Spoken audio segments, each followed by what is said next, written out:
तस्मै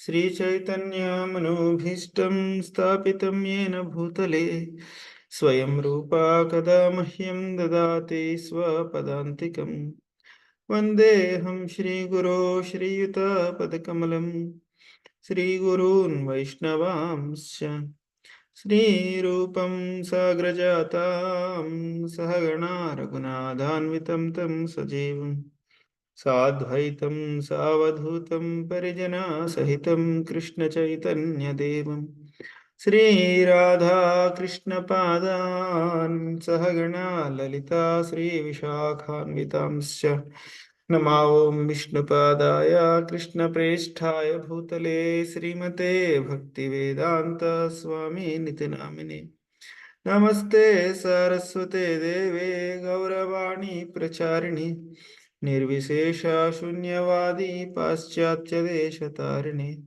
नमो महावदन्याय कृष्ण प्रेम प्रदायते कृष्णाय कृष्ण चैतन्य नाम्ने गौरत्विषे नमः।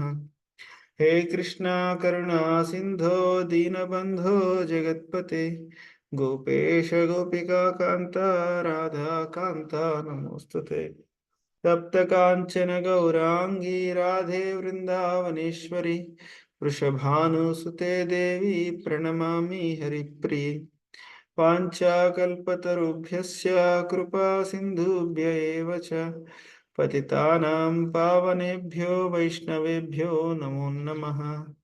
जय श्री कृष्ण चैतन्य प्रभु नित्यानंद श्री अद्वैत गदाधर श्रीवासादि गौर भक्तवृंद हरे कृष्णा कृष्णा कृष्णा हरे हरे हरे राम राम राम हरे हरे। हरे कृष्णा।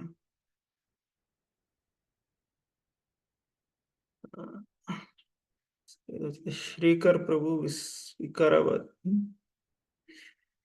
మనకి ఛాన్స్ ఈరోజు.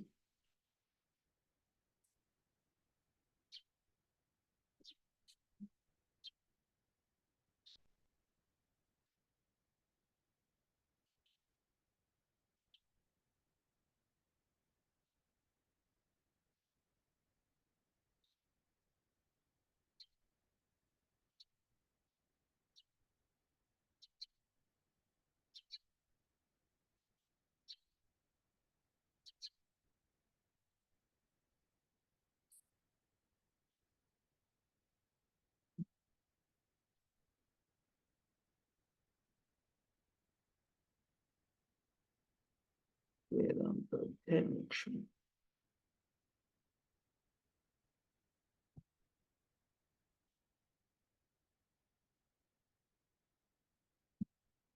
హరే కృష్ణ ప్రభు చదవండి ప్రభు.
హరే కృష్ణ. వేరే ఎవరైనా చదువుతారా? లేకపోతే సుదేష్ణ మాతాజీ మీరు చదువుతారా? అన్మ్యూట్ చేసుకొని చదవండి. హరే కృష్ణ ప్రభుజీ, దండవత్ ప్రణామం. హరే కృష్ణ. అతని యథార్థ అహంకారము తిరిగి ప్రాప్తమగును. మానసిక యోచన చేయు మూర్ఖుల ముక్తి లభించిన తరువాత జీవుడు తన స్వరూపమును కోల్పోవునని భావింతురు. కానీ అది సరికాదు. జీవుడు భగవానుని శాశ్వత భిన్నాంశం అగుట చేత ముక్తుడైనప్పుడు అతని మూల శాశ్వత నిజస్వరూపము తిరిగి ప్రాప్తమగును. అహం బ్రహ్మాస్మి అను అనుభూతి కర్తము జీవుడు తన స్వరూపమును కోల్పోవునని కాదు. ఈ క్షణంలో వ్యక్తి తాను భౌతిక పదార్థము అని అనుకునవచ్చును. కానీ ముక్తావస్థలో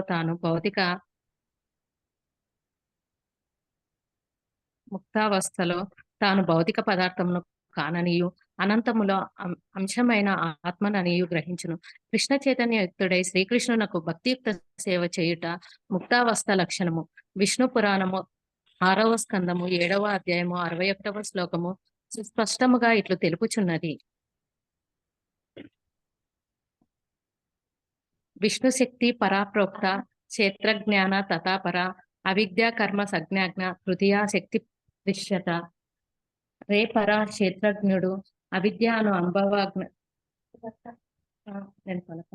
పరాక్షేత్రజ్ఞుడు అవిద్య అను విష్ణు భగవానుని శక్తులు మూడుగా విభజించబడినవి. పరాశక్తి స్వయముగా భగవానుని శక్తి. జీవాత్మ క్షేత్రజ్ఞుడు ప్రాకృత జగత్తు అవిద్య, దీనినే మాయ అని కూడా వ్యవహరించరు. ఈ అవిద్యా ప్రభావము వలన జీవుడు తన వాస్తవ స్వరూపమును భగవానునితో తన సంబంధమును విస్మరించును. దీనిని బట్టి జీవులు భగవానుని శక్తియే అని పరతత్వపు అన్వంశములాగుట వలన వారు జీవులనబడుచున్నారని స్పష్టమగుచున్నది. ఉభయులను బ్రహ్మ లేదా ఆత్మ కనుక కృత్రిమముగా జీవులను భగవానుని సమాన స్థాయిలో నిలిపినచో బ్రహ్మచందు అవకాశం ఏర్పడును. జీవులు మాయాబద్ధులగుటకు కారణమును వివరింపలేరు కనుక సాధారణముగా మాయావాది దార్శనికులు పండితుడైన వైష్ణవుని సమక్షమున కలవరపడుదురు. మాయా దీనికి కారణము అని మాత్రము తెలుపుదురు. కానీ జీవుడే దేవుడైనచో అతడెందుకు మాయాగ్రస్తుడగునో వారు తెలుపలేరు. వాస్తవమునకు జీవులు చిద్గుణములలో భగవానునితో సమానులైనను వారు అనంతులు కారు. అణువులు మాత్రమే. వారు కూడా అనంతులైనచో వారు అవిద్యచే ఆచ్ఛాదింపబడుటకు అవకాశము ఉండేది కాదు. జీవుడు అనుమాత్రుడు కనుకనే అతడు మాయాగ్రస్తుడగుచున్నాడు. అనంతతత్వము మాయాబద్ధమగుటకు కారణమును వివరించుటకు ప్రయత్నించినప్పుడు మాయావాదులు మూర్ఖత్వమును అజ్ఞానమును వెల్లడియగును. అనంతుడు మాయాశక్తికి వశుడగునని భావించుట అపరాధము. శంకరాచార్యుడు భగవానుడిని తన మాయావాద వేదాంతముతో ప్రచ్ఛన్నము కావించుటకు ప్రయత్నించను. కాని అట్లు చేయుటలో అతడు భగవానుని ఆజ్ఞనే పాలించను. అతని బోధ తాత్కాలిక ఆవశ్యకతయే కానీ శాశ్వత సత్యము కాదు. వేదాంత సూత్రములలో శక్తి మంతునకు నడుమ భేదము ప్రారంభము నుండి అంగీకరింపబడను. వేదాంత సూత్రములలోని 2వ సూత్రము జన్మాద్యస్య యతః వలన సర్వకార్యములకు భగవానుడే పరతత్వమే మూల కారణమని స్పష్టమగుచున్నది. కనుక పదార్థములన్నీ భగవానుని శక్తి రూపములు. శక్తిమంతుడు భగవానుడు. శక్తి పరివర్తనము చెందునను పరిణామవాదమును అంగీకరించినచో భగవానుడు పరతత్వము పరిణామము లేకుండా ఉండజాలడని శంకరాచార్యుడు కుతర్కము చేసెను. కానీ ఈ వాదము సరికాదు.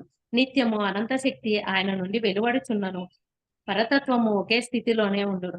భగవానుడు అనంత శక్తుల నిర్గమము చే ప్రభావితుడు కాడు కనుక శంకరాచార్యుడు తన వివర్తవాదమును దోషయుక్తముగా స్థాపించను. ఈ అంశమును శ్రీమద్ రామానుజాచార్యుడు చక్కగా ఇట్లు చర్చించను. ఈ ప్రాకృత జగత్తు సృష్టించబడుటకు పూర్వము కేవలం పరతత్వమే భగవానుడే ఉండెనని వాదించు పక్షమున ఆయన నుండి జీవుడు ఎట్లు ఉత్పన్నమయ్యను? ఆయన ఒక్కడైనచో సూక్ష్మ జీవులను ఎట్లు సృష్టించెను? ఈ ప్రశ్నకు సమాధానముగా అన్ని పరతత్వము నుండి జనించుననియు పరతత్వము చేత పోషింపబడిననియు వినాశమైన తర్వాత తిరిగి పరతత్వములో ప్రవేశించుననియు వేదములు తెలుపుచున్నవి. ఈ వాక్యము వలన జీవుడు ముక్తులైనప్పుడు వారు ఆధ్యాత్మిక ప్రపంచములో ప్రవేశించురని, అయినను వారు తమ ఆ స్వరూపమును కోల్పోయిరనియు స్పష్టమగుచున్నది. భగవానునకు నిజస్వరూప కార్యం ఉన్నదనియు అనుజీవులకు కూడా తమ స్వరూప కార్యములు ఉన్నవనియు మనము జ్ఞప్తి ఎందుంచు కొనవలెను. పాంచభౌతిక శరీరములను వదిలి ముక్తులై పరతత్వములో ప్రవేశించిన తరువాత వారి స్వరూప కార్యము ముగిసిపోవునని భావింపరాదు. నిజమునకు ముక్త స్థితిలోనే జీవుల స్వరూపము కార్యము చక్కగా ప్రకటితమగును. జీవుడు బద్ధావస్థలోనున్నప్పుడు కూడా అతని క్రియలు వ్యక్తమగుచుండును. అయితే అతడు విముక్తుడైన తరువాత అతని క్రియలు ఆగిపోవుట ఎట్లు సాధ్యము? జీవుడు ముక్త స్థితిని చేరుటకు ఒక పక్షి చెట్టుపైకి చేరుటతోను, జంతువు అడవులోనికి ప్రవేశించుటతోను, విమానము ఆకాశంలోనికి ప్రవేశించుటతోను పోల్చవచ్చును. ఎట్టి పరిస్థితుల్లోనూ స్వరూపము నష్టము కాదు. వేదాంత సూత్రములలోని మొదటి సూత్రమును వ్యాఖ్యానించుచు శంకరుడు పూర్తిగా అనుచితముగా బ్రహ్మము నిరాకారమను సిద్ధాంతమును స్థాపించుటకు ప్రయత్నించను. దానితో పాటు చాతుర్యముతో శక్తి పరిణామ వాదమును వివర్త వాదముగా మార్చుటకు కూడా ప్రయత్నము చేసెను. పరతత్వమునకు పరివర్తనము లేదు. ఏ పరిణామమైనను అనూహ్యమైన ఆయన క్రియాశక్తి కార్యమే.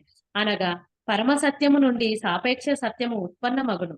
చెక్క నుండి కుర్చీ రూపొందినప్పుడు చెక్క కుర్చీగా పరిణామము చెందినదని తెలుపబడును. పాలు పెరుగుగా మారినట్టు పరతత్వము నిత్యము పరివర్తన రహితము జీవాత్మయు జగత్తును ఆ పరతత్వ శక్తి యొక్క పరిణామములు వేదశాస్త్రములను బట్టి పరతత్వమునకు విభిన్న శక్తులు కలవనియు జీవులను జగత్తును ఆ శక్తుల అభివ్యక్తియే అని తెలియవచ్చుచున్నది. పరమ సత్యమును గూర్చి సాపేక్ష సత్యమును గూర్చి ఈ సిద్ధాంతము మాననీయులైన మనుష్యులందరికీ అంగీకార యోగ్యమగును. పరతత్వమునకు అచింత శక్తి కలదు. ఆ శక్తి వలన ఈ జగత్తు వ్యక్తమైనది. అనగా పరతత్వము మూల పదార్థము. జీవియు జగత్తును దాని పరిణామములు తైత్తిరీయో తైత్తిరీయోష యోపనిషత్తు 3వ స్కందము 1వ అధ్యాయము 1వ శ్లోకంలో యతో వా ఇమాని భూతాని జాయంతే అని అనగా పరతత్వము అని తత్వములకును మూలమనియు ఈ ప్రాకృతి జగత్తును అందలి జీవులను దాని చేతనే సృష్టింపబడననియు స్పష్టముగా తెలుపబడెను. ఈ శక్తి పరిణామ వాదమును అర్థము చేసుకొనలేని బుద్ధిహీనులు జగత్తుకునకు జీవునకును పరతత్వముతో కల భేద సంబంధమును గ్రహించలేరు. దీనిని గ్రహించలేక వారు భయముతో ఈ సృష్టియు జీవుడును మిథ్యయనియు నిశ్చయింతురు. శంకరాచార్యులు త్రాటిని ప్రాముగా భ్రమపడినట్టు ఉదాహరణముగా నిచ్చెను. అప్పుడప్పుడు ముత్యపు చిప్పలో వెండిని గూర్చిన భ్రమను కూడా ఉదాహరించుచుందురు. కాని ఇట్టి వాదములు కేవలం వంచనయే. మాండ్యుక్యోపనిషత్తులో తెలుపబడినట్లు త్రాటిని పాముగను ముత్యపు చిప్పలోని మెరుగును వెండిగాను భ్రమించుట అను ఉదాహరణములకు వేరు వేరు ప్రయోజనములున్నవి. వీనిని ఇట్టు గ్రహించవలెను. జీవుడు తన స్వరూప స్థితిలో శుద్ధమైన ఆత్మయే. ఒక మనుష్యుడు తాను తన దేహమునని భావించినప్పుడు అతడు త్రాటి పామును అనియు ముత్యపు చిప్పలోని మెరుగును వెండి అనియు భ్రమించుచున్నాడని తెలుపవచ్చును. ఒక వస్తువును మరి ఒక వస్తువుగా భ్రమించినప్పుడు వివర్తవాదమును అంగీకరించినట్లగును. వాస్తవమునకు దేహము జీవుడు కాదు, కానీ వివర్తవాదము దేహమును జీవుడని అంగీకరించును. ప్రతి బద్ధ జీవియు నిశ్చయముగా ఈ వర్తవాదముచే కలుషితుడగును. జీవుని బద్ధావస్థను అతని రోగదశగా గ్రహించవలెను. ఆరంభంలో జీవుడు సృష్టికి మూల కారణమగును. దేవాది దేవుడును పరివర్తనకు అతీతులుగా నుందురు. కానీ జీవి భగవానుని అచ్చింత శక్తులకు విస్మరించినప్పుడు భ్రమతో కూడిన యోచనలను వాదములను అతనిని లోబర్చుకొనును. ఇందులకు ప్రాకృతి జగత్తులో కూడా ఎన్నో ఉదాహరణలున్నవి. అతి ప్రాచీన కాలం నుండి సూర్యుడు అనంత శక్తికి ఉద్భవింపజేయుచున్నాడు. దాని నుండి అనేక పరిణామములు సంభవించుచున్నవి. అయినను సూర్యుని తాపములో కాని ఉష్ణతలో కాని ఎట్టి పరిణామమును కలుగుటలేదు. ప్రాకృతిక పదార్థమైన సూర్యుడు తన మౌలిక తాపమును స్థిరముగా కొనుచూనే ఇన్ని పరిణామములను కావింపగలిగినప్పుడు తన అచ్చింత శక్తితో అనేక పరిణామములను సృష్టించుచు పరతత్వము స్వయముగా పరివర్తన రహితముగా ఉండగలుగుట అసాధ్యమా? కనుక పరతత్వమునకు సంబంధించినంత వరకు వివర్త పరిణామాలు ప్రసక్తికి తావు లేదు. వేదశాస్త్రములలో స్పర్శ మాత్రముననే ఇనుమును బంగారముగా మార్చగల స్పర్శమని అను ఒక ప్రాకృతిక పదార్థమును గురించి తెలుపబడినది. ఆ మణి అపారముగా బంగారమును ఉత్పత్తి చేసినను స్వయముగా ఎట్టి పరివర్తనమును చెందురు. ఈ సృష్టియు జీవులను మిథ్యయే అను మాయావాదుల సిద్ధాంతమును అజ్ఞానావస్థలో గల వ్యక్తి మాత్రమే అంగీకరించును. స్వస్థ చిత్తుడైన ఏ మనుష్యుడునో అన్ని విధముల పూర్ణమైన పరతత్వముపై అవిద్యను మాయను ఆరోపించడు. పరబ్రహ్మంలో ఎట్టి పరిమాణమునకును అవిద్యకును మాయకును అవకాశము లేదు. ఆయన మాయకు ప్రాకృతిక భావనకు అతీతుడు. పరతత్వంలో అన్ని విధములైన అచింత్య శక్తులను గలవు. భగవానుడు అచింత శక్తి సంపన్నుడనియు, మరి ఎవ్వరిలోనూ అట్టి శక్తులు లేవనియు శ్వేతాశ్వత రోపనిషత్తు 6వ అధ్యాయము 8వ శ్లోకంలో ఉద్ఘాటించుచున్నది. అనూహ్యమైన పరతత్వము శక్తులను సక్రమముగా అర్థం చేసుకొనకపోవుట వలన పరతత్వము నిరాకారమని తప్పుగా భావించుట జరుగును. జీవి ఘోర వ్యాధిగ్రస్తుడైనప్పుడు అతడిట్టి భ్రమకు లోనగును. భగవానుడు అగణిత అచింత్య శక్తి సంపన్నుడని శ్రీమద్ భాగవతము 3వ స్కందము 33వ అధ్యాయము 3వ శ్లోకంలో తెలుపబడినది. భగవానునకు వివిధ అచింత శక్తులు గలవని బ్రహ్మసూత్రములలో 2వ స్కందము 1వ అధ్యాయము 28వ శ్లోకంలో కూడా తెలుపబడినది. పరతత్వములో కూడా అవిద్య ఉండుటకు అవకాశం ఉన్నదని భావించరాదు. అవిద్య, విద్య అనునవి ద్వైత్యమయ జగత్తునకు సంబంధించిన భావనలు. కానీ పరతత్వంలో ద్వైత్వము లేదు. పరతత్వము అవిద్యచే ఆచ్ఛాదింపబడిన ఉన్నదని భావించుట కేవలము బుద్ధిహీనతయే. పరతత్వము అవిద్యచే ఆవరింపబడితయే జరిగినచో అది పరతత్వం ఎట్లగును? పరతత్వపు అచింత స్థితిని గ్రహించుట చేతనే ద్వైత స్థితిని అర్థం చేసుకొనగలము. ఎందువలననగా పరతత్వపు అచింత శక్తియే ద్వైతమునకు కారణము. పరతత్వము స్వయముగా ఏ పరిణామము లేకుండా నిలిచియు తన అచింత శక్తుల ద్వారా సమస్త జీవ సమూహములతో కూడిన సృష్టిని చేయును. ఇది స్పర్శమని తాను ఏ మార్పును చెందకయే అపరిమితమైన బంగారంను సృష్టి చేయుట వంటిది. పరతత్వమునకు ఇట్టి శక్తులు గలవు కనుక ప్రాకృతిక లక్షణమైన అవిద్య భగవానునకు వర్తించదు. పరతత్వపు యథార్థ వైచిత్ర్యమును ఆయన అచింత్య శక్తుల కార్యము. ఈ సృష్టి ఆయన అచింత శక్తులు సాధించు అనేక కార్యములలో ఒకటియే అని నిస్సంకోచముగా చెప్పవచ్చును. భగవానుని అచింత శక్తులను మనము అంగీకరించినచో ద్వైత్యమే లేదని స్పష్టమగును. భగవానుని వలనే ఆయన శక్తి విస్తరణము కూడా సత్యమే. స్వరూప శక్తి ప్రకాశమగుటలో పరిణామము అను ప్రశ్నకు తావు లేదు. ఆ ఉదాహరణమునే తిరిగి చెప్పవచ్చును. అపరిమితముగా బంగారమును ఉత్పన్నము కావించినను స్పర్శమని ఎట్టి పరిమాణమును చెందదు. అందుచేతనే పరతత్వపు ఈ సృష్టికి నిమిత్త కారణమని కొందరు ఋషులు తెలుపుదురు. వాస్తవమునకు త్రాడు సర్పముల ఉదాహరణము పూర్తిగా అసంగతము కాదు. మనము త్రాటిని పాముగా భావించినచో మనకు అప్పటికే పామును గూర్చిన జ్ఞానం ఉన్నదని అర్థం చేసుకొనవలెను. లేనిచో త్రాటిని పాముగా భావించుట ఎట్లు సాధ్యమగును? కనుక పామును గూర్చిన భావన అసత్యము కాదు, మిథ్యా స్వరూపము మాత్రమే అసత్యము. మనము త్రాటిని పాముగా భావించుట మన అజ్ఞానము. కానీ పామును గూర్చిన భావన అజ్ఞానము కాదు. మనం ఎడారిలో ఎండమావిని నీరుగా భావించినప్పుడు నీరు అసత్య భావన కాదు, నీరు సత్యమే. కానీ ఎడారిలో నీరున్నదని భావించుట మాత్రము పొరపాటు. ఈ విధముగానే శంకరాచార్యుడు వాదించినట్లు ఈ సృష్టి మిథ్య కాదు. వాస్తవమునకు సృష్టిలో మిథ్య ఏమీయును లేదు. తమ అజ్ఞానము మూలమున మాయావాదులు సృష్టి మిథ్య అని అందురు. ఈ సృష్టి భగవానుని అచింత శక్తుల పరిణామమని వైష్ణవ దర్శనము నిర్ధారణ చేసెను. వేదములలోని ముఖ్య శబ్దమైన ప్రణవము ఓంకారము భగవానుని శబ్దావతారము కనుక ఓంకారమును సర్వశ్రేష్టమైన నాదముగా పరిగణించవలెను. కానీ శంకరాచార్యుడు తత్వమసి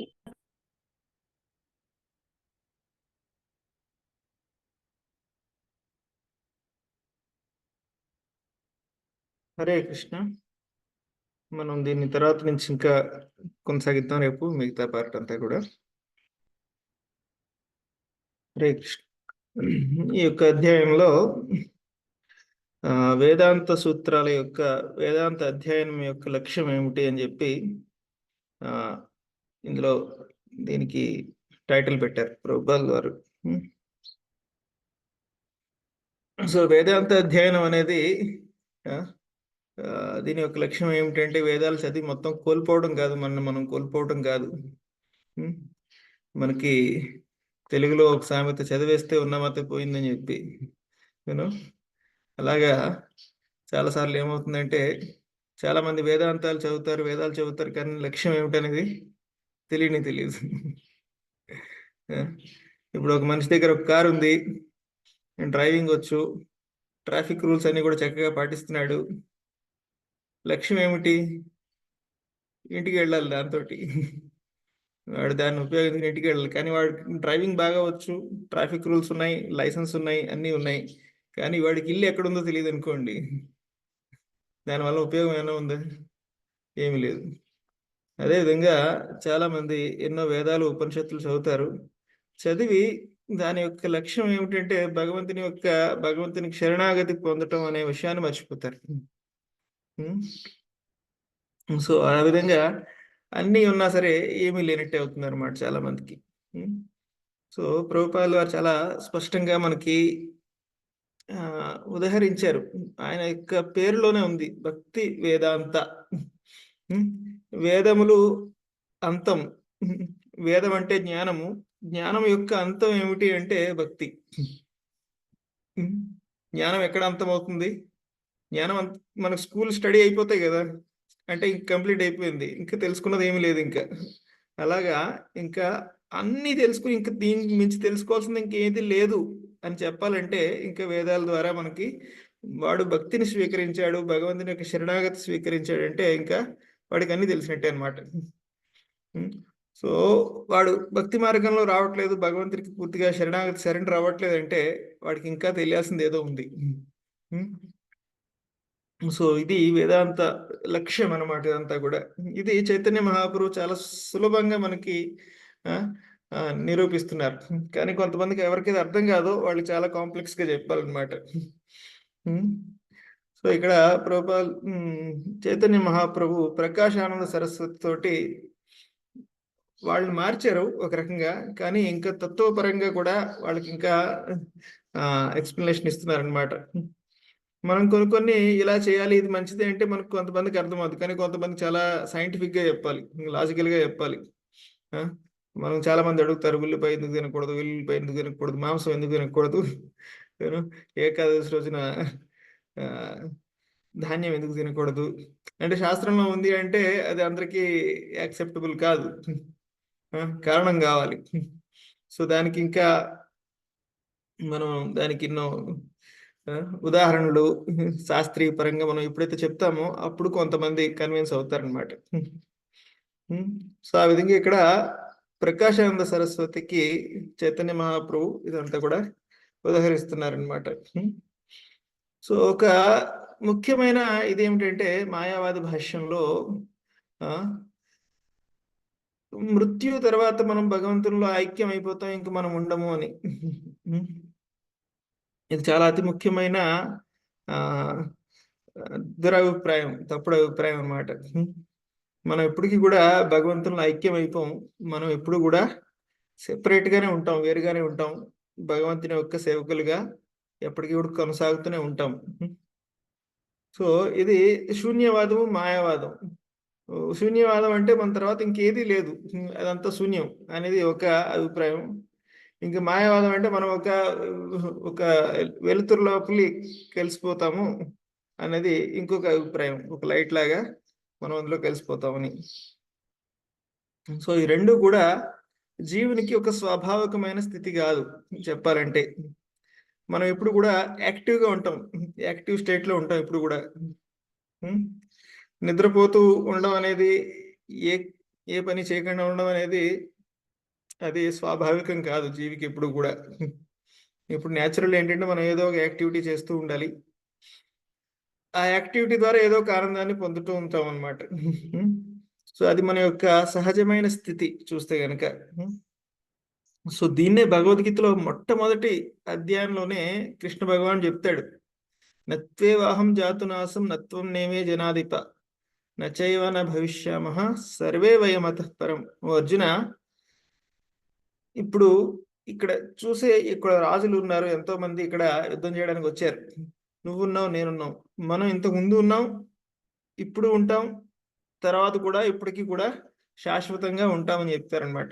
యుద్ధం జరిగి అందరూ చనిపోయినా సరే, అందరూ కూడా తర్వాత ఉంటారు. హ్మ్. ఇండివిడ్యుయల్‌గానే ఉంటాం. ఎప్పుడు కూడా అందరూ కలిసి ఒకటైపోమని. హ్మ్. సో, ఇది చాలా గొప్ప ఆహ్, తప్పుడు అభిప్రాయం ఏంటంటే ఆహ్, భగవంతుడిని మన స్థాయికి తీసుకురావడం అది ఒక భగవంతుని గురించి తప్పుడు అభిప్రాయం. రెండవది మనల్ని భగవంతుడితో సమానంగా అనుకోవటం ఇంకొకటి తప్పుడు అభిప్రాయం. హ్మ్. సో, భగవంతుని యొక్క స్థాయిని మన స్థాయికి దించేయటం. అది ఒక దోషం. ఇంకోటి మన స్థాయి ఏమిటంటే మనం భగవంతునితో సమానం అనుకోవడం కూడా ప్రాబ్లమే. సో చూడండి, భగవంతుడు మనతో సమానం అనుకున్నాం అనుకోండి. మరి మన ప్రాబ్లమ్స్ ఏదైనా ఉంటే ఆయన సాల్వ్ చేయగలుగుతాడా? మనలాంటి వాడు ఇంకోటి దగ్గరికి, మనం అలాంటి చోట వాడి దగ్గరికి వెళ్ళాం అనుకోండి, మన పరిస్థితి ఆడి పరిస్థితి ఒకటే అనుకోండి. వాళ్ళు మన ప్రాబ్లమ్స్ ఏమైనా సాల్వ్ చేయగలరా? వాళ్ళు మనకేం సహాయం చేయలేరు. భగవంతుడు మనలాంటి వాడు అయితే మనం ఆయన దగ్గరికి వెళ్ళి మన యొక్క సమస్యలు చెప్పుకుని దానికి పరిష్కారం ఏ విధంగా కనుక్కోగలం? దానివల్ల ఏం ఉపయోగం లేదు. రెండోది, మనం భగవంతునితో సమానం అనుకున్నాం అనుకోండి, ఉదాహరణకి మనకు ప్రపంచం అంతా మేనేజ్ చేయాల్సి వస్తుంది. మొత్తం విశ్వాన్ని అంతటినీ మేనేజ్ చేయాల్సి వస్తుంది. మనం మేనేజ్ చేయగలమా? నేను ఫర్ ఎగ్జాంపుల్, మనమే ఒక ముఖ్యమంత్రి, ప్రధానమంత్రి మనకు పోస్ట్ ఇచ్చారనుకోండి, మనం దాన్ని మేనేజ్ చేయగలుగుతామా? మన స్కూల్కో కాలేజ్కో ప్రిన్సిపల్ కింద ఇచ్చారనుకోండి మనల్ని, చాలా మంది చేయలేరు. సో అటువంటిది ఒక మనిషి భగవంతుడు అవ్వాలనుకుంటే అది ఇంకా ఆ వ్యక్తికి ఇంకా యూనో టెన్షన్ పెంచే పని అన్నమాట చెప్పాలంటే. సో ఒక పేద వ్యక్తి, నేను చాలా రిచ్ అనుకున్నాను అనుకోండి, నేను చాలా ధనవంతుడిని అనుకున్నాను అనుకోండి, అనుకుని ఆయన దగ్గర ఉన్న డబ్బులన్నీ ఖర్చు పెట్టిస్తున్న మొదలుపెట్టాడు అనుకోండి, వాడి యొక్క పరిస్థితి ఏంటి? ఇంకా పేదరికంలోకి వెళ్ళిపోతాడు. సో వాడి యొక్క పరిస్థితి ఏంటనేది వాడికి స్పష్టంగా తెలియాలి. వాడు ఇంకోటితో కంపేర్ చేసుకుని నేను వాడితో సమానం అనుకుంటే కనుక వాడి దగ్గర ఉన్నదంతా కూడా పోతుంది, ఇంకా అప్పుల్లోకి వెళ్ళిపోతాడు అనమాట. అలాగే మనం భగవంతునితో సమానం అని మనం అనుకుని ఆ విధంగా ప్రవర్తించడం మొదలు పెడితే లేనిపోని సమస్యలన్నీ వస్తూ ఉంటాయి. సో భగవంతుని యొక్క ఒక నిర్వచనం ఏమిటి అంటే అసమ ఊర్ధ్వ అని చెప్పారనమాట. ఆ సమ ఊర్ధ్వ, ఆయనతో సమానంగా ఎవరు లేరు, ఆయనకి మించిన వారు ఎవరు లేరు. అది భగవంతుని యొక్క నిర్వచనం. సో ఇప్పుడు ఈ ప్రపంచంలో చూస్తే కనుక భగవంతుడు ఎవరంటే అందరికంటే గొప్పవాడని చెప్తాం. మరి అందరికంటే గొప్పవాడు ఎంతమంది ఉంటారు? ఒకళ్ళే ఉండాలి కదా. అందరికంటే గొప్పవాడు ఒకడే ఉంటాడు, చాలా మంది ఉండరు. అలా చాలా మంది ఉంటే దానికి ఆయన అందరికంటే గొప్పవాడిని అని చెప్పలేము అనమాట. అవునా? సో చాలా మంది ఉండే అవకాశం లేదు. ఒకడే టాప్ మోస్ట్ పర్సన్ అంటే ఒకడే ఉండాలి. టాప్ మోస్ట్ పర్సన్స్ చాలా మంది ఉంటారు ఇక్కడ కూడా. మనకి దేశానికి ప్రధానమంత్రి ఒకడే ఉంటాడు కదా, రాష్ట్రపతి ఒకడే ఉంటాడు. అలాగా అందరికంటే గొప్ప వ్యక్తి భగవంతుడు అనుకుంటే కనుక ఆ గొప్ప వ్యక్తి ఒకడే ఉండాలి. చాలా మంది ఎలా ఉంటారు? సో చాలా మంది ఉంటే అది వాడు గొప్పవాడు ఎలా అవుతాడు? వాడికంటే చాలా మంది ఉన్నారు కాబట్టి. సో ఇదంతా కూడా చాలా చాలా తప్పుడు అభిప్రాయాలన్నీ కూడా ఈ సమాజంలో ప్రచారం జరుగుతున్నాయి అన్నమాట. సో ఇంకా భగవంతుడు అంటే అన్నీ కూడా ఆయన యొక్క కంట్రోల్లో ఉంటాయి. అన్నిటిని కూడా నియంత్రించేవాడు భగవంతుడు. సో మన నియంత్రణలో ఏమున్నాయండి ఈ ప్రపంచంలో చూస్తే? మన నియంత్రణ ఏమీ లేవు చెప్పాలంటే. మనకి ఏదైనా ఒక రోగం వచ్చిందంటే మన శరీరం మన నియంత్రణలో ఉండదు. అలాగా ఏది కూడా మన నియంత్రణలో ఉండదన్నమాట. ఒకసారి ఈ యొక్క పరమ పూజ్య రాధానాథ్ మహారాజ్ ఇటువంటి ఒక మాయావాది తోటి కలిశారనమాట. ఆ యొక్క మాటల్లో వచ్చింది ఏంటంటే, ఆయన అన్నాడు మనం భగవంతుడు అని.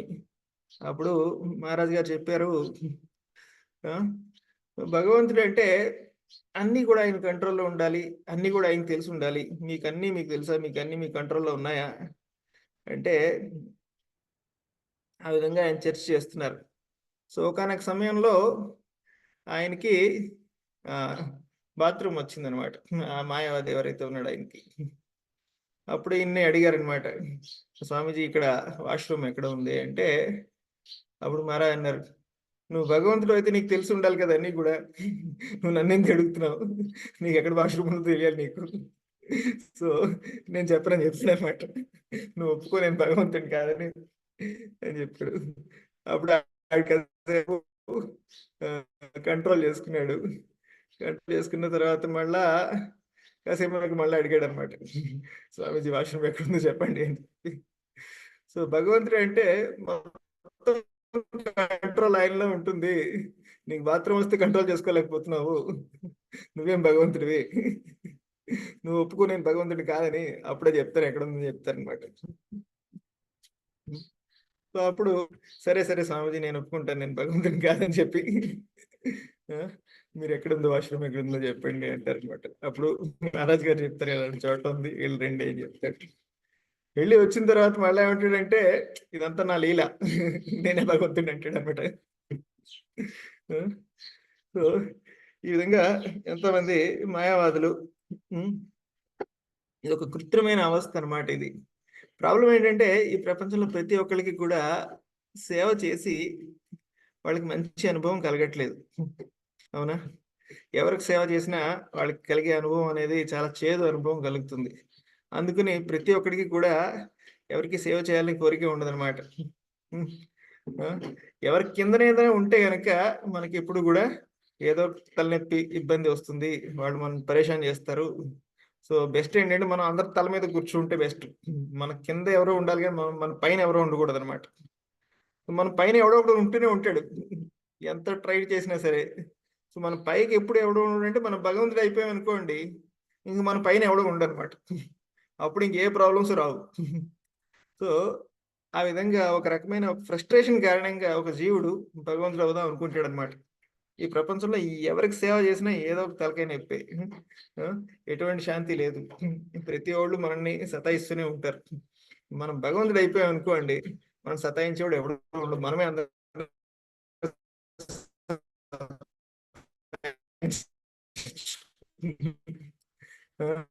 అప్పుడే శాంతి. అప్పుడు దాకా ఎటువంటి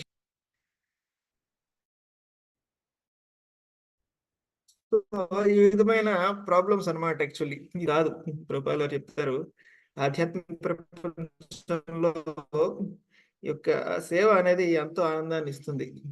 భగవంతుడే స్వయంగా ఆయన భక్తులకు సేవ చేసి ఎంతో ఆనందిస్తున్నాడు. శ్రీకృష్ణ భగవానుడు అర్జునుడికి రథసారథిగా అయ్యి ఆయన స్వయంగా సేవకుడు అవుతున్నాడు అన్నమాట. సో ఆధ్యాత్మిక ప్రపంచంలో ఈ యొక్క భౌతిక ప్రపంచం లాంటిది కాదు.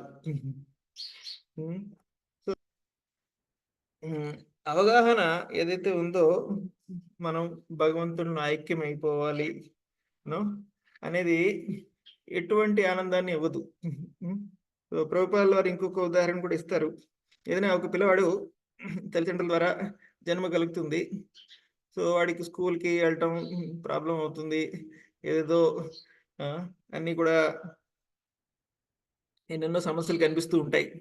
అప్పుడు వాడి తల్లి దగ్గరికి వచ్చానడు అనుకోండి, అమ్మ అంత చాలా సమస్యగా ఉంది, నేను మళ్ళీ నీ గర్భంలోకి వెళ్ళిపోతాను, నేను బయటకు వస్తే అంత సమస్యగా ఉంది, నాకు ఈ ప్రపంచం నచ్చలేదు అంటే ఏ తల్లి కూడా సంతోషించదు. అదే విధంగా మనం భగవంతుడి కన్నా అనుకోండి, నేను మీలో ఐక్యం అయిపోతాను, నాకు ఈ ప్రపంచం నచ్చలేదు అంటే భగవంతుడు కూడా దానికి ఎప్పుడు కూడా సంతోషించడు దానికి.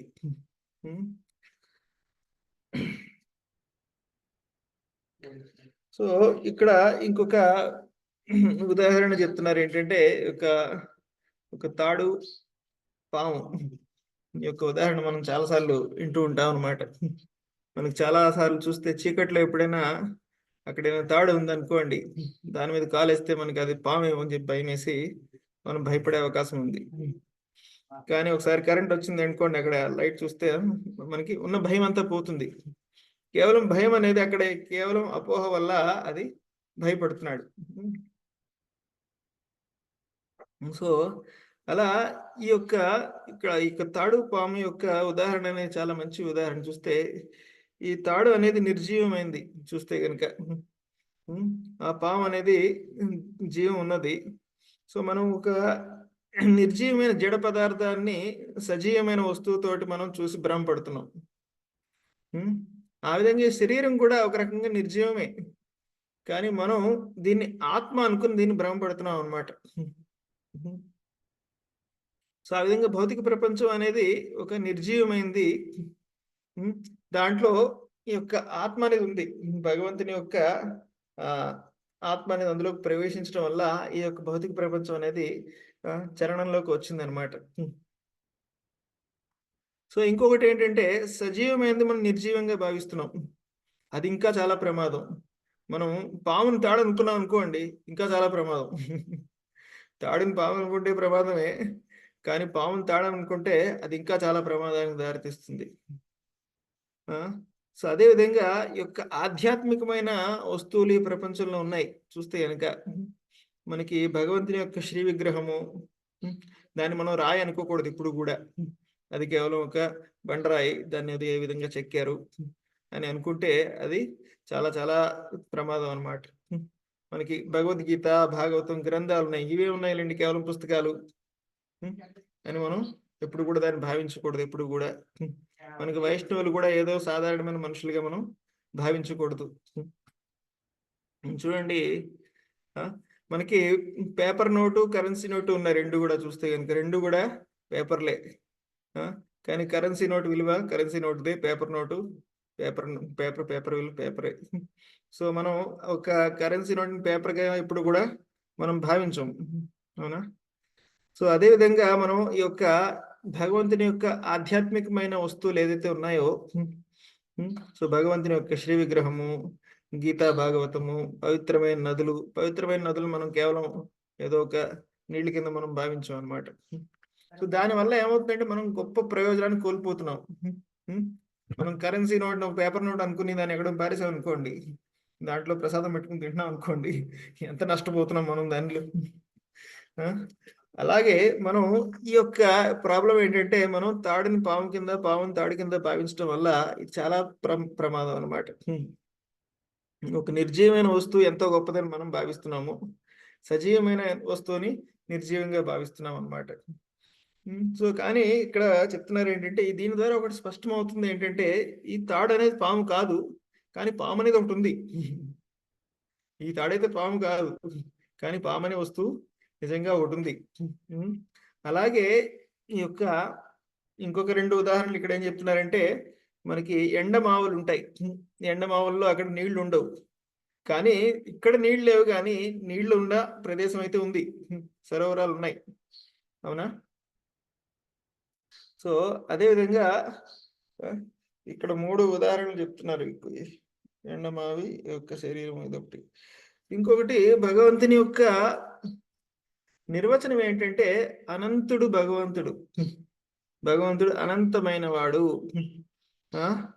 ఇప్పుడు భగవంతుడు అనంతం అంటే ఆయనలోంచి ఎంత వచ్చినా సరే ఇంకా ఉంటూనే ఉంటుంది, ఎప్పుడు కూడా తరిగిపోదు.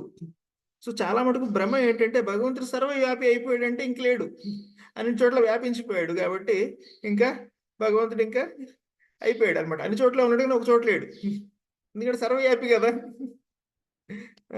సో అది కాదు ప్రభుపాదులు గారు చెప్పేది ఏంటంటే సూర్యగోళం ఉందనుకోండి, ఆ సూర్యగోళం నుంచి వెలుతురు వస్తుంది, అన్ని చోట్లకే వస్తుంది, కానీ సూర్యగోళం అనేది ఒక చోట ఉంది.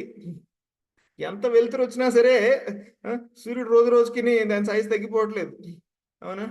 ఎప్పటి నుంచో ఆయన వెలుతురిస్తున్నాడు, ఇప్పుడు సగం అయిపోయాడు, ఇంకా 30 ఉంటుంది, ఇంకా పావు ఉంటుంది, ఇంకా 100 గ్రాములు మిగిలింది, ఇంకా అయిపోతుంది. మనం క్యాండిల్ వెలిగిస్తాం కదా, ఆ క్యాండిల్ వెలిగిస్తే కనుక మనకి అలా వెలుగుతూ పోతే కొన్నాళ్ళకి మొత్తం అంత క్యాండిల్ అంతా కరిగిపోతుంది, అవునా?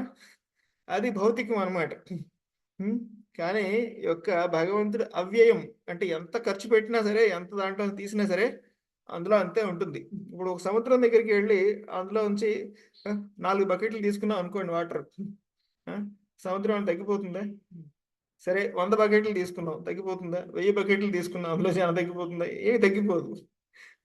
అలా ఈ భౌతిక ప్రపంచంలోనే మనం చూడొచ్చు, ఎన్నో ఉన్నాయన్నమాట భగవంతుని యొక్క సృష్టిలో. ఇప్పుడు కూడా చూడండి, బయట ఎన్నో కొన్ని గనులు తవ్వుతూనే ఉన్నారు, బొగ్గు గనులు, సింగరేణి కాలనీస్ అని. ఎంత తవ్వుతున్నారో తెలియదు, ఇంకా వస్తూనే ఉంది అది, అవునా? మన భూమిలోనే చూడొచ్చు, మనకి మీ యొక్క ఈ కడప అలాంటి చోట్ల చూస్తే కనుక అక్కడ ఇవన్నీ ఉంటాయన్నమాట, స్టోన్స్ అన్ని కూడా. అది ఎప్పటి నుంచి తవ్వుతూనే ఉన్నారు, అమ్ముతూనే ఉన్నారు అన్ని కూడా, కానీ ఇంకా అయిపోవట్లేదు.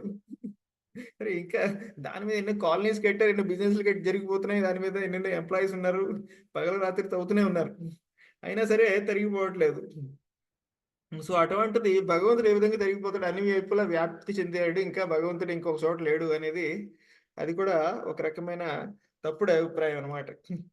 సో ఇదే ఈశోపనిషత్తులో చెప్పబడింది, ఓం పూర్ణమద పూర్ణమిదం పూర్ణాత్ పూర్ణముదచ్యతే పూర్ణస్య పూర్ణమాదాయ పూర్ణమేవ అవశిష్యతే. సో భగవంతుడు సంపూర్ణం, అందులోంచి ఎంత తీసినా సరే భగవంతుడు కంప్లీట్ గానే ఉంటాడు, భగవంతుడు ఎప్పుడు కూడా తరిగిపోడు అనమాట. సో ఇక్కడ ఇంకొక ఉదాహరణ కూడా ఇస్తున్నారు, టచ్ స్టోన్ అని.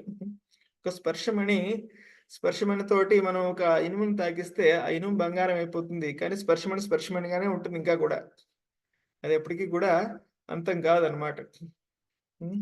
సో చూడండి, మన యొక్క నార్మల్ ఇందులోనే చూడండి, చూస్తే కనుక మనం ఇక్కడ ఎంతో మందికి ఈమెయిల్స్ పంపిస్తూ ఉంటాం గ్రూప్లో.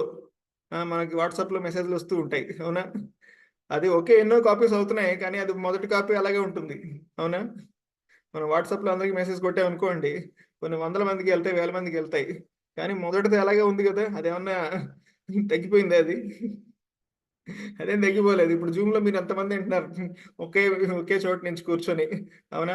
ఇప్పుడు ఏమన్నా క్వాలిటీ ఏమైనా తగ్గిపోయిందా? స్క్రీన్ క్వాలిటీ ఏమైనా తగ్గిపోయిందా? ఇంకో నలుగురు లాగిన్ అయ్యారు, ఇంకో 100 మంది login అయిపోయారనుకోండి, quality తగ్గిపోతుందా screen quality?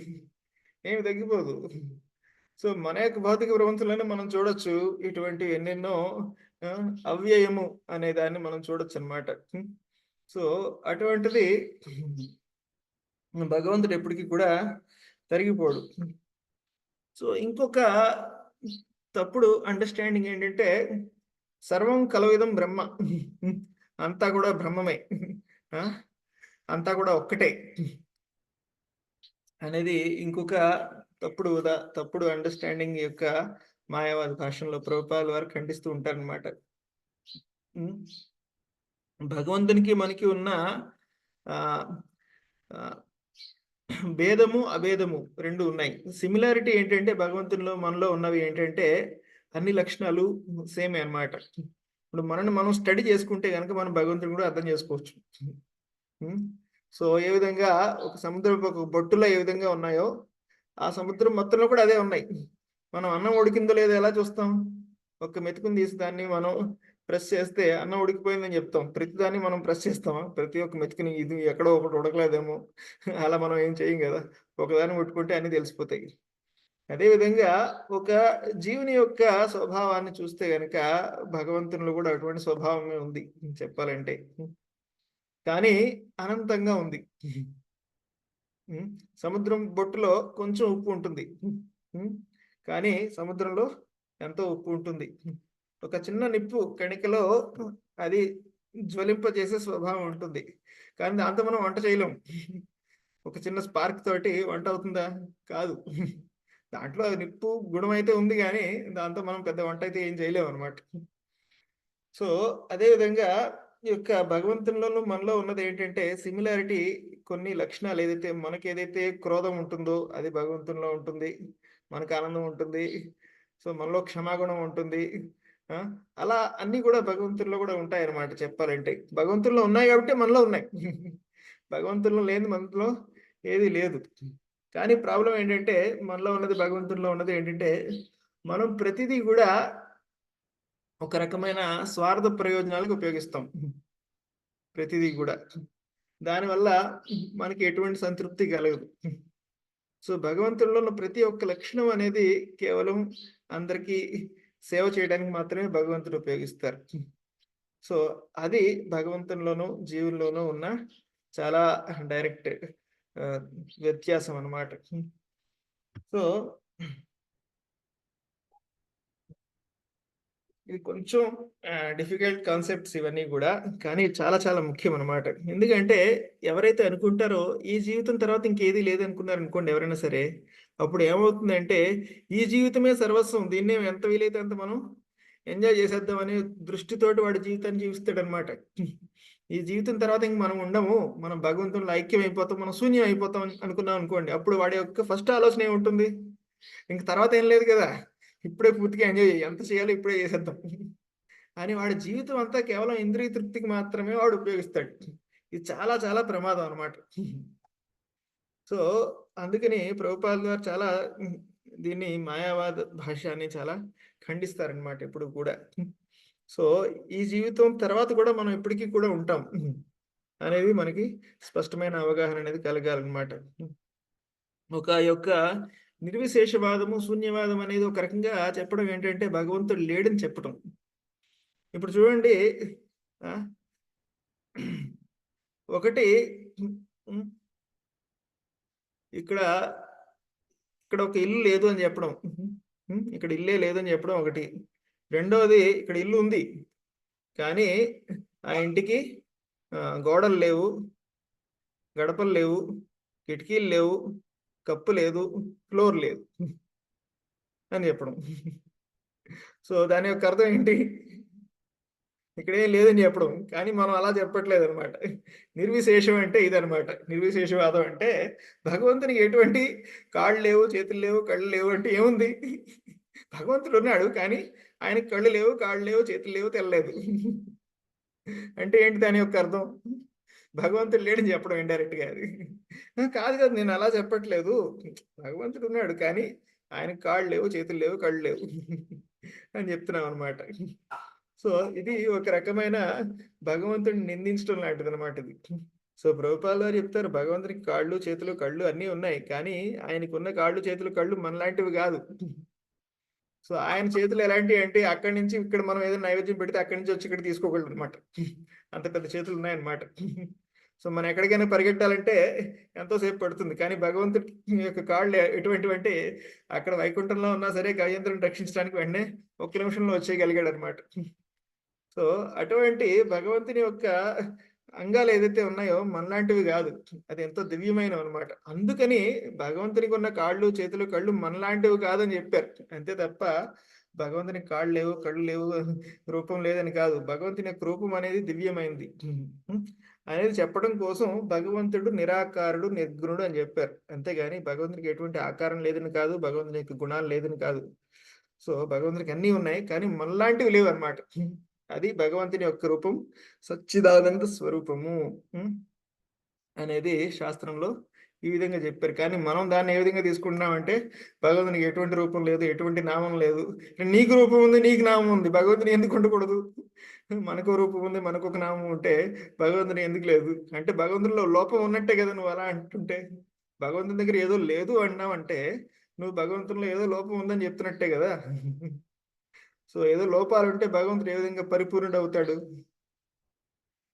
So, ఈ విధంగా ప్రభుపాదుల వారు మనకి ఎన్నో విషయాలు ఈ యొక్క తాత్పర్యాల్లో ఆయన ప్రవచనాల ద్వారా మనకి వెల్లడి చేస్తున్నారు.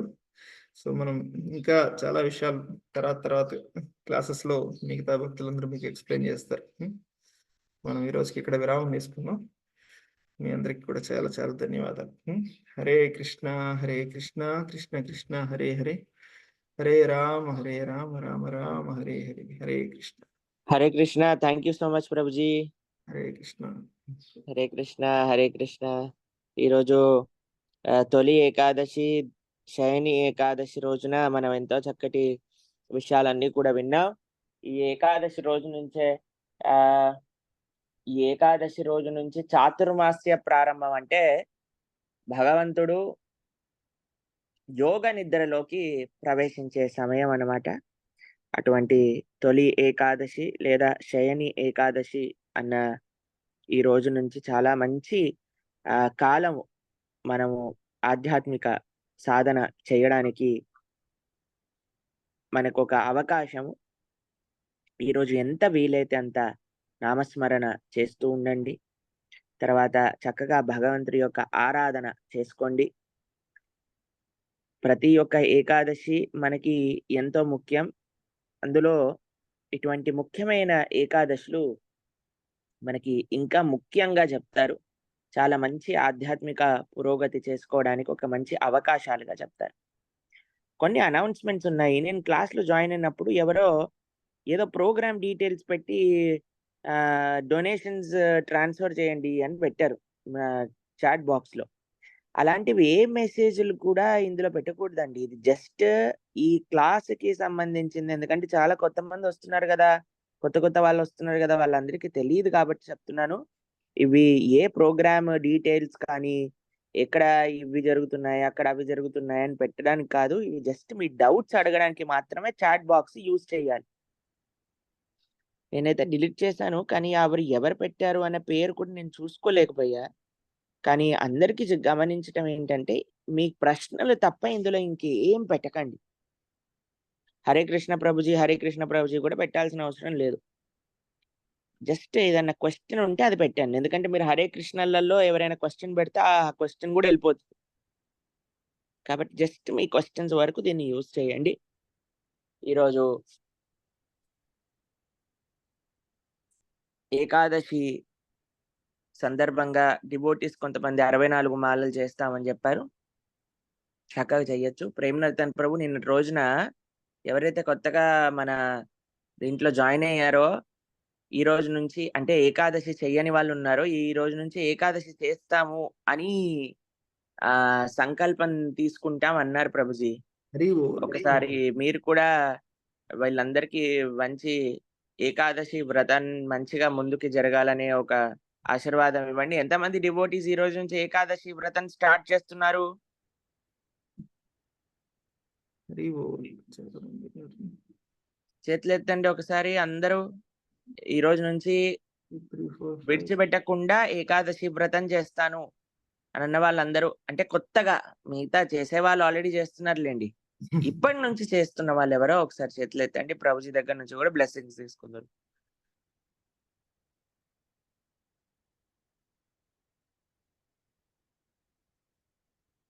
ఇరవై 23, 24, 25.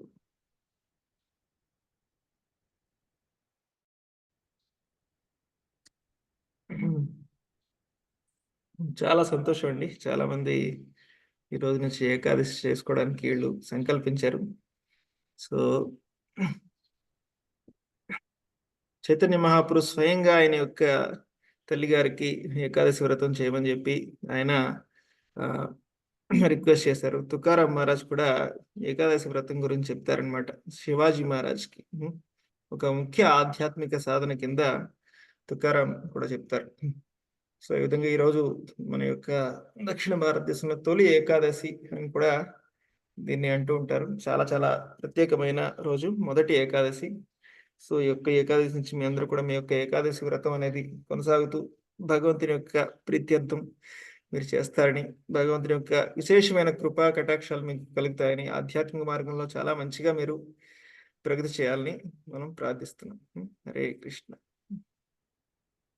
హరే కృష్ణ హరే కృష్ణ కృష్ణ కృష్ణ హరే హరే, హరే రామ హరే రామ రామ రామ హరే హరే. శ్రీల ప్రభుపాద్ की जय. అనంత కోటి వైష్ణవ భక్త వృంద की जय. ప్రభు క్వశ్చన్ ఆన్సర్స్ తీసుకునే సమయం ఉందా ప్రభు మీకేమన్నా? ఓకే ప్రభు, మీరు కంటిన్యూ. ఉపవాసం తీసుకుంటూ మెడిసిన్ వేసుకోవచ్చు అండి, ఏం ప్రాబ్లం లేదు, మెడిసిన్స్ తీసుకోవచ్చు.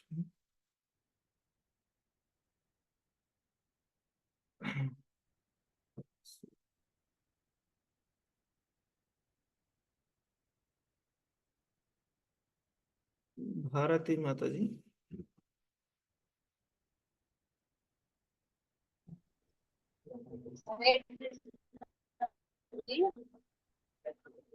హరే కృష్ణ. ప్రభుజీ ఇప్పుడు ఏకాదశి చేసిన తర్వాత అది ఎట్లా క్లోజ్ చేయాలో అది మాకు తెలియదు ప్రభుజీ. కొత్తగా ఈ రోజు నుంచి స్టార్ట్ చేసింది, అది కొంచెం చెప్పండి ప్రభుజీ. ఏకాదశి తర్వాత రోజున ద్వాదశి సమయంలో దానికి పాలనా సమయం అని ఉంటుందండి. అది మీ యొక్క మొబైల్లో మీ యొక్క వైష్ణవ క్యాలెండర్ ఉన్నా సరే, లేకపోతే మీ యొక్క టెంపుల్ క్యాలెండర్స్ ఉన్నా మీ యొక్క ప్రాంతాలకు సంబంధించిన టైం అనేది అందులో ఇస్తారు.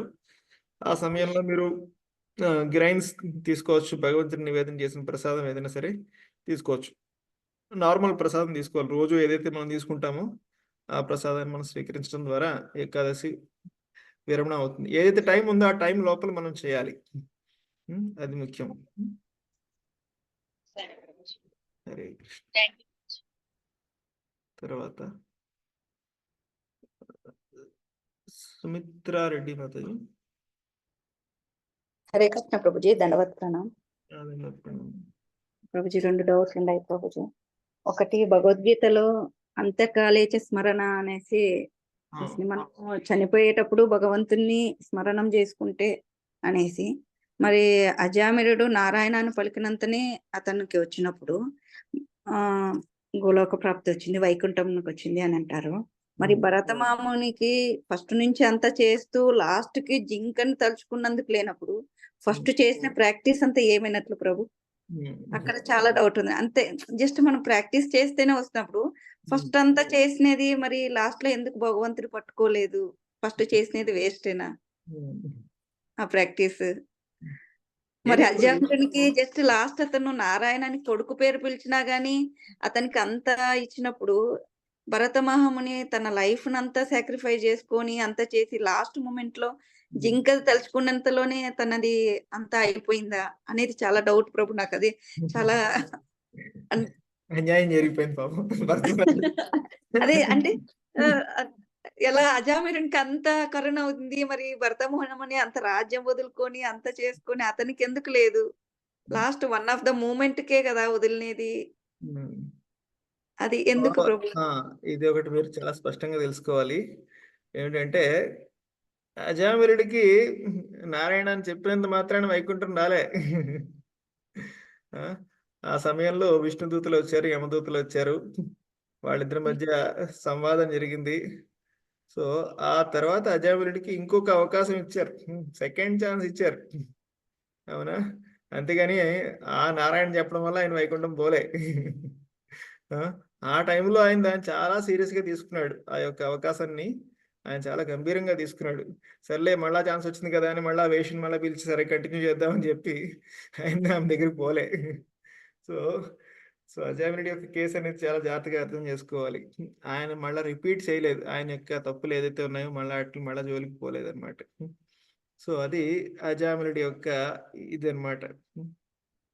ఇంకొకటి యొక్క భరత్ మహారాజు యొక్క విషయం చూస్తే కనుక భరత్ మహారాజ్కి జింక శరీరం అయితే వచ్చింది, కానీ ఆయనకి పూర్వ స్మృతి ఏది కూడా కోల్పోలేదు. ఆయన మొత్తం అంతా కూడా ఆయన యొక్క ఆధ్యాత్మిక ప్రగతి ఏదైతే ఉందో అంతా కూడా ఆయనకి సుస్పష్టంగా ఉందన్నమాట.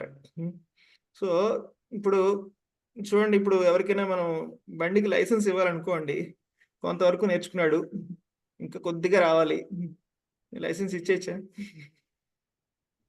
ఫుల్ రావాలి. ఏ ప్రాబ్లం ఏంటి ఇచ్చేస్తే? పూర్తిగా వచ్చిన తర్వాత ఇస్తే బెటర్ కదా. వాడికి ప్రాబ్లం, అర్థమైందా? నేను లైసెన్స్ ఇచ్చేసాను అనుకోండి, వాడికే ప్రాబ్లం అన్నమాట. పూర్తిగా వచ్చిన తర్వాతే వాడికి ఇస్తే కనుక అది వాడికి సేఫ్, అందరికీ సేఫ్. అదేవిధంగా ఇక్కడ భరత్ మహారాజులో ఇంకా కొంత మిగిలిపోయింది అనమాట, కొద్దిగా కంప్లీట్ చేయాల్సింది ఉండిపోయింది, ఇంకా కొంచెం ఏదో నేర్చుకోవాలి ఆయన. భగవంతుడు దాన్ని కూడా పూర్తిగా నేర్చుకున్న తర్వాత రమ్మని చెప్తున్నాడు అనమాట. సో ఆ విధంగా భగవంతుడు ఎక్కడ కూడా పక్షపాతి కాదు. ఇప్పుడు మనకి శరీరంలో ఏదైనా క్యాన్సర్ వచ్చింది అనుకోండి, 90% తీసేసాం, 5% పర్లేదు ఉన్నాయండి అంటే ఓకేనా? స్ప్రెడ్ అవుతుంది. మొత్తం అంతా అయిపోయిందిలేండి, కొద్దిగానే పర్లేదు, నో ప్రాబ్లం, ఉన్నాయండి అని చెప్పి డాక్టర్ అన్నాడు అనుకోండి, అది తీయడం అవ్వట్లేదు అంటే లేదు లేదు మొత్తం అంతా తీయాలంటాం, అవునా? సో అదేవిధంగా భగవంతుడు మొత్తం సంపూర్ణంగా భరత్ మహారాజుని శరణాగతిని చేసి ఆయన తీసుకొచ్చారనమాట. సో అది అంత పెద్ద డిలే కాదు చెప్పాలంటే, మనకి ఎన్నో ఎన్నో జన్మలు ఈ ప్రపంచంలో మనకి గడిచిపోయాయి. సో అందులో ఒకటి 2 జన్మలు అటు ఇటు పెద్ద ప్రాబ్లం కాదు, కానీ వెళ్ళిపోయాడు భరత్ మహారాజు. ఇంకా స్ట్రాంగ్ గా వెళ్ళాడు అనమాట. ఆయన యొక్క పశ్చాత్తాప భావన అనేది చాలా చాలా తీవ్రంగా పశ్చాత్తాప భావంతో ఆయన ఇంకా ఫుల్ ఫోకస్ భక్తి చేశారనమాట. సో ఇంకొక సమస్య ఏంటంటే, ఈ యొక్క భరత్ మహారాజు ఒంటరిగా భక్తి చేస్తున్నాడు. ఎటువంటి సాంగత్యం లేకుండా భక్తి చేస్తున్నాడు. చేశారు, బాగానే చేశాడు, కానీ ప్రాబ్లం అయిపోయింది. ఎంత గొప్ప వ్యక్తి అయినా మంచి సాంగత్యం లేకపోతే ఇటువంటి ప్రమాదాలకి లోనయ్యే అవకాశం ఉంది. ఇది మనకు గొప్ప ఇందులోంచి మనకి భగవంతుడు నేర్పించే పాఠం అన్నమాట. సరేనండి. ఇంకొకటి ప్రభు, అంటే మనకు అంత్యకాలంలో చనిపోయేటప్పుడు 40,000 తేళ్లు కుడితే ఎంత పెయిన్ ఉంటుందో అంతటిలో మనకు ఉంటుంది. అంత టైంలో మనకు భగవంతుడు గుర్తుకొచ్చేలా మనం ఎలా ప్రాక్టీస్ చేయాలి? అంటే పెయిన్ అనేది ఏంటంటే ఇక్కడ ఇది అటాచ్మెంట్ వల్ల అనమాట. ఏదైతే ఆసక్తి ఉందో దానివల్ల మనకి ఇటువంటి పెయిన్ కలుగుతుంది. ఇప్పుడు మన ఏదైనా వస్తువు మనం పోగొట్టుకున్నాం అనుకోండి, మనకేమో ఎవరికి ఇచ్చరో రక్కరో దానికి అప్పుడు, కానీ మనకి ఎంత బాధ కలుగుతుంది మన వస్తువు మనది ఏదో పోయింది అని చెప్పి, అవునా? సో ఆ పెయిన్ అనేది ఏంటంటే ఆసక్తి కారణంగా అనమాట. అది మనం ఇప్పుడు ఉన్నప్పుడే ఈ యొక్క అనాసక్తి అనేది మనం డెవలప్ చేసుకోవాలి. ప్రతిదీ మన యొక్క కేర్ లో ఉంది, కానీ మనది కాదు. మనం కేవలం కేర్ టేకర్స్ అనేది మనకి అర్థం చేసుకుని మనం ఈ యొక్క ప్రపంచంలో, ఈ శరీరం కూడా మనకు ఒక వాహనం లాంటిది అనమాట. రెంటెడ్ హౌస్ లో ఉన్నప్పుడు ఎక్కువ అటాచ్ అవుతారా? అవరు కదా. ఏదో ఒక రోజు మనం ఖాళీ చేయాలని తెలిసిపోతుంది. అలాగే శరీరం కూడా ఒక అద్దె ఇల్లు అనమాట. సో అది మనం అర్థం చేసుకుని ఆ విధమైన ఆలోచనతో ఇప్పుడు నుంచి ముందుకు వెళ్తూ ఉంటే ఒకరోజు వదిలేయాల్సి వచ్చినప్పుడు మనకి ఎంతో బాధ అనేది కలగదు. మనం హోటల్ రూమ్లో రూమ్ బుక్ చేసుకుంటాం, వెళ్ళిపోయేటప్పుడు బాధ కలుగుతుందా? బాధ కలగదు. అమ్మో రూమ్ ఖాళీ చేయాల్సి వస్తుంది మనం అనుకోము. ఎందుకంటే రూమ్ బుక్ చేసాం ఏదో పని కోసం, ఆ పని చేసుకుంటాం, రూమ్ బుకింగ్ అయిపోతుంది అంతే, ఖాళీ చేస్తూ వెళ్ళిపోతాం. అలాగే ఈ శరీరం అనేది ఒక హోటల్ రూమ్ లాంటిది, భగవంతుడు మనకి ఇచ్చారు. హోటల్ రూమ్ లో ఉండదు ఎందుకు? ఎవరైనా ఎగ్జామ్ రాయడానికి వెళ్తారు, ఇంటర్వ్యూకి వెళ్తారు, రూమ్ బుక్ చేసుకుంటారు. ఏదైనా మ్యారేజ్కి అటెండ్ అయ్యడానికి వెళ్ళారు అనుకోండి, అది అయిపోయిన తర్వాత అయిపోయింది అంతే. అలాగే ఈ శరీరం అనేది అటువంటి ఒక హోటల్ రూమ్ లాంటిది అనమాట అంతే. సో మనకి ఆ అవగాహన ఉంటే మనకి ఆ రూమ్ వదిలేటప్పుడు మనకి ఎటువంటి సమస్య అనేది ఉండదు. ప్రభు ఈ చాతుర్మాసం 4 నెలలు మనము విష్ణు సహస్రనామం చదువుకోవచ్చా ప్రభు? చదువుకోవచ్చండి, మంచిది. మంచిదేనా? థ్యాంక్ యూ ప్రభు. అవకాశం ఇచ్చినందుకు థ్యాంక్ యూ ప్రభు. దండవత్ ప్రణామం. గోపి ప్రభు అనంతపూర్. హరే కృష్ణ ప్రభు, దండవత్ ప్రణామం ప్రభు. క్లాస్ చాలా బాగా చెప్పాను ప్రభు. ప్రభుజీ, ఒక డౌట్ ప్రభు, ఇప్పుడు ఏకాదశి ప్రసాదం రోజు చేసే పాత్రలలో చేయొచ్చా ప్రభుజీ? రోజు చేసే పాత్రలో చేసుకోవచ్చు, కాస్త మంచిగా దాన్ని శుభ్రంగా అంటే నిన్నటి ఏది కూడా అందులో ఉండకూడదు, కొద్దిగా కూడా అంతే చేసుకోవచ్చు. రోజు చేసే పాత్రలు చేసుకోవచ్చు. అంతేలేండి. హరే కృష్ణ. నెక్స్ట్ వనిత మాతాజీ కేఎన్ఆర్. ప్రభుజీ హరే కృష్ణ ప్రభుజీ. హరే కృష్ణ. ప్రభుజీ చిన్న డౌట్ ప్రభుజీ, ఆడవాళ్ళకి సమ్ ప్రాబ్లమ్స్, మెయిన్ ప్రాబ్లం ఉంటది కదా ప్రభుజీ, అప్పుడు మాల చేసుకోవడం గాని ఈ దీక్ష వ్రతం చేయడం గాని అట్లా ఏదైనా ఇబ్బంది ఉంటుందా ప్రభుజీ? చేసుకోవచ్చా? చేసుకోవచ్చు. అదే నామనామకారి బహుదా నిజ సర్వశక్తి తత్రార్పిత నియమిత స్మరణైన కాల. చైతన్య మహాప్రభు చాలా స్పష్టంగా 2వ శ్లోకంలో చెప్పారు. దీనికి ఎటువంటి నియమాలు ఏమీ లేవు. భగవంతుని యొక్క నామాన్ని చెప్పడం కోసం ఎటువంటి సమయంలోనైనా ఏకాదశి చేయొచ్చు, నామజపం చేయొచ్చు. Thank you Prabhuji. Sai Lakshmi Mataji.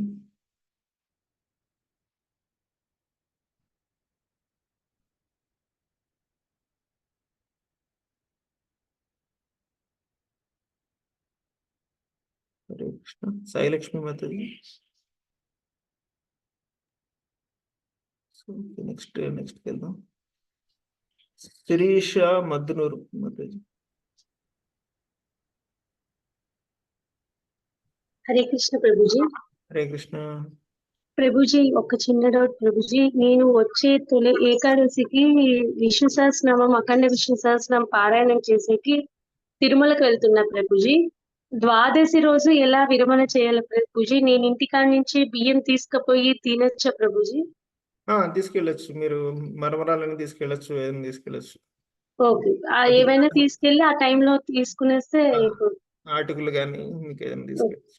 Okay Prabhuji. Prabhuji నేను అఖండ పారాయణం బాగా చేయాలని నన్ను మీరు దీవించండి ప్రభుజీ. తప్పకుండా. ఈ 31st వెళ్తున్నాం ప్రభుజీ విష్ణు సహస్రనామం పారాయణం చేసేది. ఇంకొక చిన్న డౌట్ ఏమంటే ప్రభుజీ, ఇప్పుడు ఆ పారాయణం ఒక ఫౌండేషన్ తరఫున చేస్తున్నా ప్రభుజీ, వాళ్ళు నన్ను సెలెక్ట్ చేసి కొంతమంది నన్ను సెలెక్ట్ చేయమని చెప్పారు ప్రభుజీ. నాకు మనసులో ఎక్కడో ఒక ఆలోచన ఏముంది అంటే, వాళ్ళందరినీ స్వామి సేవకి నేను దూరం చేసిన దాన్ని అయితానా అనే ఆలోచన ఉంది. కానీ వాళ్ళు ఉచ్చారణ కొద్దిగా సరిగ్గా చేయడం లేదు ప్రభుజీ. ఇప్పుడు ఇటువంటి పరిస్థితిలో నేను చేస్తున్నది తప్ప కరెక్ట్ అనేది నాకు ఆలోచన ప్రభుజీ. అంటే ఉచ్చారణ అంటే అందరూ గ్రూప్ గానే చదువుతారు కదా మాతాజీ?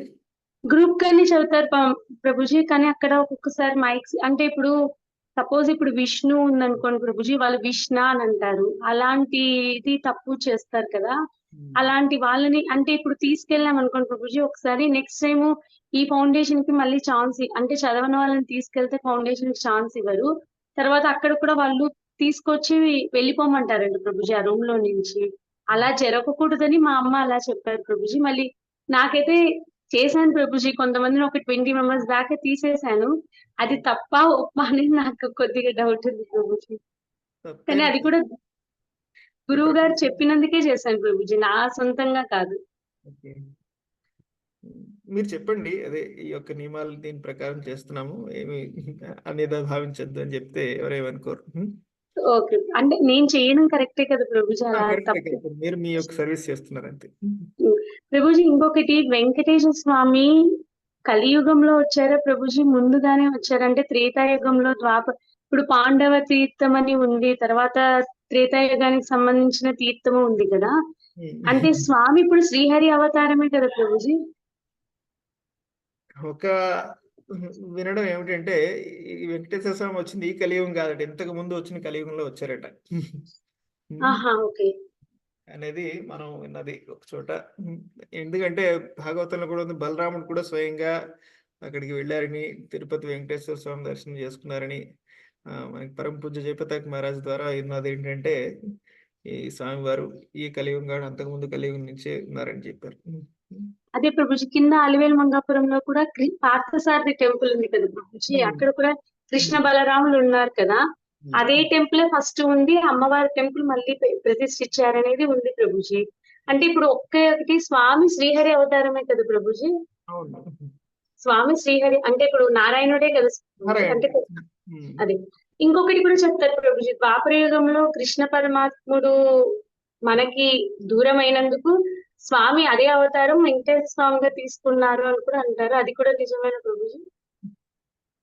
అంటే మనం వైష్ణవులు ఆయన కృష్ణుడి కిందే భావిస్తారనమాట స్వయంగా చెప్పాలంటే. ఇంకా బకుళమాత కృష్ణ వివాహం చేయడం కోసం మళ్ళా ఇక్కడికి వచ్చారని, పద్మావతి, చాలా అన్ని కాంబినేషన్ ఉన్నాయి, ఒకటే కాదు. శ్రీరామచంద్రుడు వేదవతిని వివాహం చేసుకోలేకపోయినప్పుడు ఆమెకి ఇచ్చిన వాగ్దానం నిలబెట్టుకోవడం కోసం భగవంతుడు ఎప్పుడు వచ్చినా చాలా చాలా పనులు ఒకసారి కంప్లీట్ చేస్తారనమాట. అలా భగవంతుని యొక్క అవతారంలో చాలా కారణాలు ఉన్నాయి.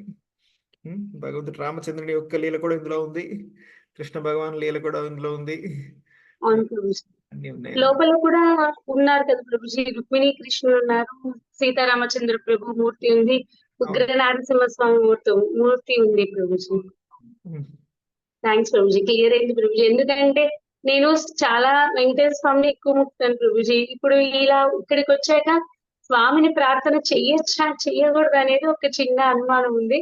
మీ నుంచి ఇప్పుడు అది కూడా క్లియర్ అయింది ప్రభుజీ, అంతా ఒకటే స్వామి, అంతా నారాయణుడు అంతే, కృష్ణుడు అన్నా అంతా ఒకటే అనేది ఈ రోజు అర్థమవుతుంది ప్రభుజీ.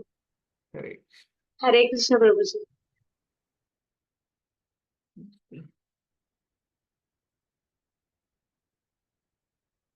సులోచన మాతాజీ. హరే కృష్ణ ప్రభు. హరే కృష్ణ.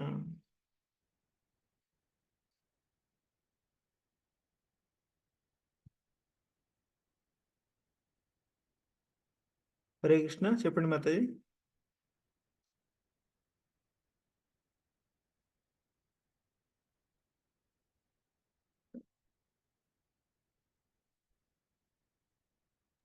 హరే కృష్ణ ప్రభు, ప్రణామం ప్రభు.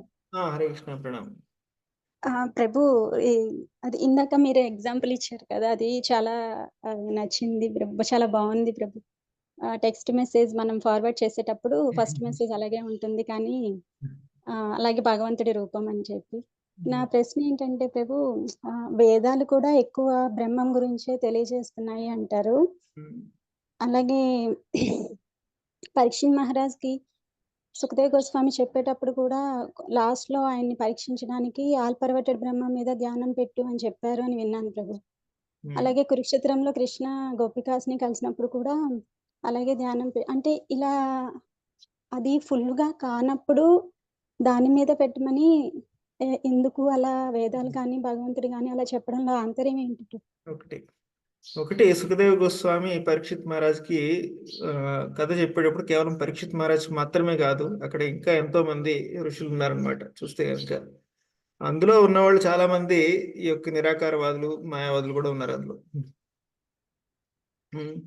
అందుకని ఈ యొక్క భగవంతుని యొక్క జ్ఞానం గుహ్యము, గుహ్యతర, గుహ్యతమ అన్నీ ఉందన్నమాట. ఫస్ట్ లెవెల్ ఏదైతే ఉందో ఇది నిరాకారవాదం అనేది, బ్రహ్మజ్ఞానం అనేది అందరికీ ఉందన్నమాట. కానీ పరమాత్మ భగవంతుని యొక్క జ్ఞానం అనేది చాలా టాప్ మోస్ట్ సీక్రెట్ అది అందరికీ కూడా ఇవ్వలేదు.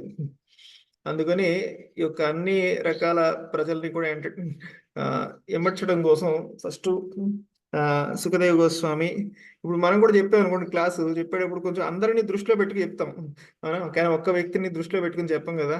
ఇప్పుడు మనం ఏదైనా వంట చేసాం అనుకోండి, చాలా మంది వస్తున్నారు అనుకోండి మన ఇంటికి, ఒక్కరిని దృష్టిలో పెట్టుకుని చేయం మనం వంట చేసేటప్పుడు. చాలా మంది వస్తుంటే అందరికీ ఏ విధంగా సూట్ అవ్వాలో ఆ విధంగా చేయాలి.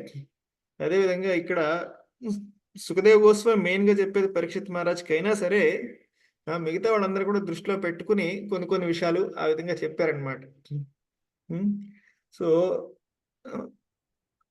కానీ అల్టిమేట్గా మనకి చూస్తే కనుక పరీక్షిత్ మహారాజ్కి భగవంతుని యొక్క సాక్షాత్ దర్శనం తల్లి గర్భంలోనే అయింది. భగవంతుని యొక్క రూపాన్ని ఆయన దర్శనం చేసుకున్నారు.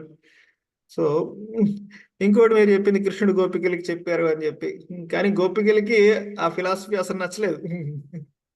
గోపికలు దాన్ని పూర్తిగా నిరాకరించారు. ఈ యొక్క కృష్ణుడు చెప్పిన బ్రహ్మ సాక్షాత్కారం గురించి గోపికలు దాన్ని పూర్తిగా నిరాకరించారు అనమాట. సో ఆ విధంగా ఇది చాలా ప్రాథమిక స్థాయి అవగాహన. ఇది తప్పుడు అవగాహన కాదు, ఇది చాలా ప్రాథమిక స్థాయి అవగాహన, incomplete understanding. Okay, thank you ప్రభు. హరే కృష్ణ. ఊరా రేవిదేవి మాతాజీ.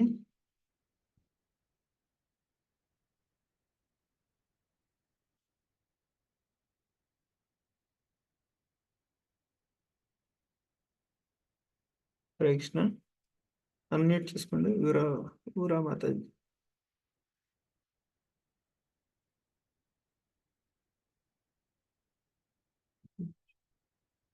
సుశీల మాతాజీ, నెల్లూరు. భగవత్ ప్రణామాలు ప్రభుజీ. హరే కృష్ణ. మీరు ప్రొఫెషనల్ డిగ్రీ చదివారని ప్రణవాన్సారి స్వామి చెప్పారు. ఎంత చక్కగా అంత చదువుకొని కూడా తెలుగులో ఎంత చిన్న చిన్న పాయింట్లు కూడా మాకు ఉదాహరిస్తారంటే అంత చక్కగా ఉంటుంది ప్రభుజీ.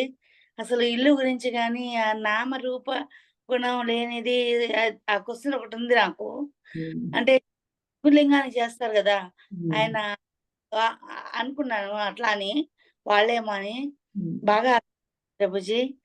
ఇంకొకటి ఏంటంటే ప్రభుజీ, నేను పంచద్వారకలు బృందావనం అవన్నీ వెళ్ళినప్పుడు మాకు తెలియదు కదా, గైడ్ ని పెట్టుకున్నాం ప్రభుజీ. ఆ గైడ్ చెప్పడం అవతార పరిసమాప్తి ఇక్కడ జరిగింది అలా చెప్పలేదు ప్రభుజీ. అంటే మరణం అట్లా ఎట్లా చెప్పారనమాట. అది మాకు అర్థం కాలేదు. నేను కూడా అట్లాగే అందరికి చెప్పేశాను. నిన్న ప్రణవానంద ప్రభుజీ చెప్పారనమాట అట్లా అనకూడదు, అవతార అనాలి అని. అంటే నేను శాస్త్రాలు ఏమి చదవలేదు ప్రభుజీ. నాకు వేరే వాళ్ళు చెప్పింది విని నేను అలాగే చెప్పేస్తున్నాను కదా నన్ను అడిగిన వాళ్ళకి అని నాకేమన్నా లేనిపోని పాపాలు వస్తాయా, అసలు ఈ భక్తికి కొంచెం దూరంగానే ఉందామా అని భయం కూడా వేస్తుంది. అంటే అదే అంటారు కదా, జడభరతుడు అన్ని చేసి అంతకుముందు జన్మలో అన్ని చేశాడు కాబట్టి కొంచెం జ్ఞానం ఈ జన్మలో వచ్చింది. కానీ మళ్ళీ అది పోగొట్టుకునేసుకున్నాడు కదా, జింక మీద పెట్టేసుకొని. నాకు కూడా ఉన్నదాన్ని ఎక్కడో వదిలి చేసుకుంటానే భయం పడుతుంది ప్రభుజీ. ఏం భయపడాల్సిన అవసరం లేదు. మన అవగాహన ఎప్పుడు కూడా దాన్ని పెరుగుతూనే ఉంటుంది. సో ఇప్పుడు మనకు తెలిసిన జ్ఞానం ఏదైతే ఉందో, ఇప్పుడు మీకు భగవంతుడు సరైన దారి చూపించాడు, మంచి మార్గంలో వచ్చారు, ఇప్పుడు మంచి జ్ఞానం ఉంది. ఇప్పుడు మీకు తెలిసినది ఇప్పుడు మీరు డిస్ట్రిబ్యూట్ చేయండి, ఏం కాదు. ఇదివరకు దాని గురించి మర్చిపోండి. అంటే కాకుండా ఇంకా కొన్ని నేను నేర్చుకోవాల్సినవి చాలా ఉన్నాయి అనుకుంటా. అంతవరకు గుప్తంగా ఉంటే మంచిదేమో అని కూడా అనిపిస్తా ఉంది ప్రభుజీ. సైలెంట్ గా లోపల నా అనుమానాలు నివృత్తి చేసుకోకుండా సైలెంట్ గా ఉందామా అని. అలా ఏం పర్వాలేదు, మీకు తెలిసినది మీరు చెప్తూ ఉండొచ్చు. మీకు వేల కోట్ల నమస్కారాలు ప్రభుజీ. మీరు ఎక్కడో అక్కడ చదువుకొని మేము నెల్లూరులో ఉండి మేము ఎక్కడున్నా సరే మా దగ్గరికి మీరు వచ్చి చెప్పినట్టే ఉంది ఈ జూమ్ చూస్తే. నిజంగా కృష్ణ భగవానుడు ఎక్కడో లేడు, అందరూ మీ రూపంలో ఇలాగా మా కళ్ళ ముందుకి జూమ్ లో వచ్చి మా అనుమానాలు నివృత్తి చేస్తున్నారని అనుకుంటున్నాను. చాలా సంతోషం ప్రభుజీ. హరే కృష్ణ. హరే కృష్ణ. ఈరోజు ఒక ఆఖరి ప్రశ్న తీసుకుందాం. ఈ యొక్క ధర్మపురి మహేష్ ప్రభుజీ దగ్గర ఉన్నారు, వందనా మాతాజీ కూడా ఉన్నారు. హరే కృష్ణ ప్రభుజీ, దండవత్ ప్రణామం. దండవత్ ప్రణామం. చెప్పండి. క్లాస్ చాలా అద్భుతంగా చెప్పారు ప్రభుజీ. ప్రతి పాయింట్ ని మాకు చాలా క్లియర్ కట్ గా అర్థమయ్యేటట్టు చెప్పారు ప్రభుజీ. ప్రభుజీ, నాది ఒక ప్రశ్న ఏంటంటే, ఉదాసీనుడు మరియు ఉదాసీనుడు ఉదాసీనుడు మీది మ్యూట్ అయిపోయిందండి మళ్ళా.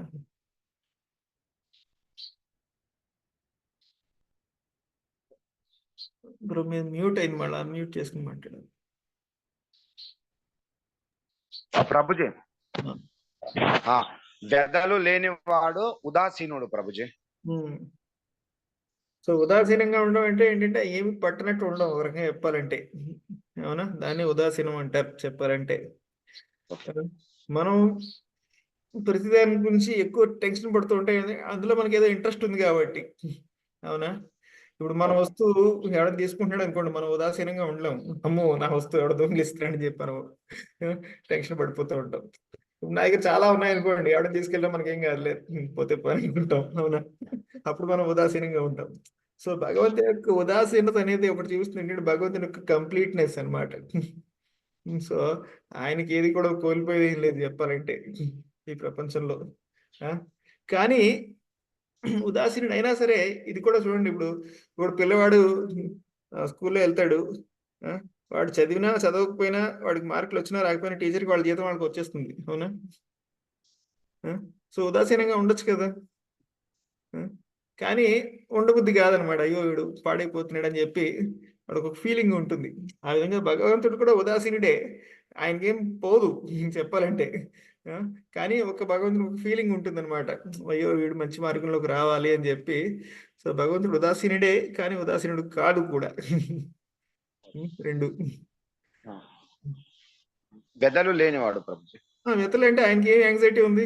యాంగ్జైటీ ఎవరికి ఉంటుంది? ఏదైనా లోపం ఉంటే, ఏదైనా వెలితి ఉంటే వాళ్ళకి వ్యతలు ఉంటాయి, యాంగ్జైటీ ఉంటుంది. అవునా, సో ఆయనకి ఎటువంటి ఇది లేదు. చూడండి, ఇప్పుడు ఒక తల్లి ఉందనుకోండి, సంపూర్ణంగా ఆరోగ్యంగా ఉంది, ఆమెకి ఏం ఉండదు వ్యతలు చెప్పాలంటే. కానీ పిల్లవాడు అనారోగ్యంగా ఉన్నాడు అనుకోండి, ఆమెకి యాంగ్జైటీ ఉంటుంది కదా. అలా భగవంతునికి ఆయన స్వయంగా ఎటువంటి వ్యతలు లేవు చెప్పాలంటే, ఆయనకి ఎటువంటి ప్రాబ్లం లేదు. కానీ మనం చూసి ఎంతో ఆయనకి యాంగ్జైటీ అనమాట అది. సో పర్సనల్ గా అటువంటి ఆయనకి ఏం ప్రాబ్లం లేదు చెప్పాలంటే.